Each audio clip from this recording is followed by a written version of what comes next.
þingmenn að hafna því að beygja ykkur fyrir Brusselvaldinu og niður með Icesave samningana. Það sé það. Áfram Ísland, ekkert Icesave. Áfram Ísland, ekkert Icesave. Ragnhildur Ríkharðsdóttir, stattu þig í stykkinu og þakkaði fyrir.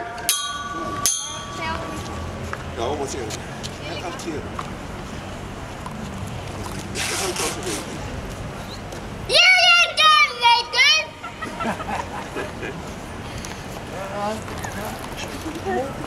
Þetta er unga kynslóðin sem gerir að ganni sínu.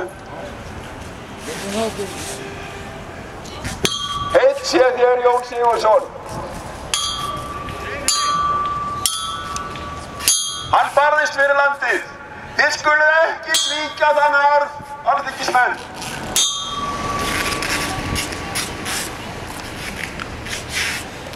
Munum orð hans, gjör rétt, þola í órétt. Þið skuluð ekki þola óréttinn frá gömlu lýðrændu þjóðunum, Hollendingum og Bretum.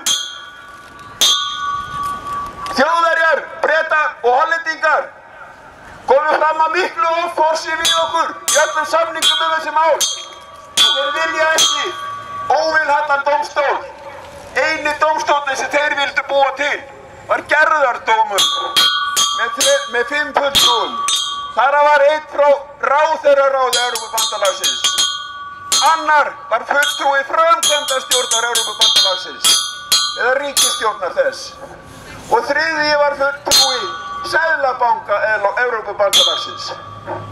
Nei takk, við þykjum ekki slíkt. Við viljum óvilhallan dómstól eða skera úr málinu við íslenskum dómstólum. Það er ekkert í íslenskum lögum sem kveður á ábyrgð ríkissjóðs á tryggingasjóði innistæðueigenda.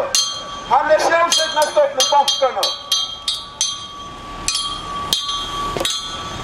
Áfram Ísland, ekkert Icesave.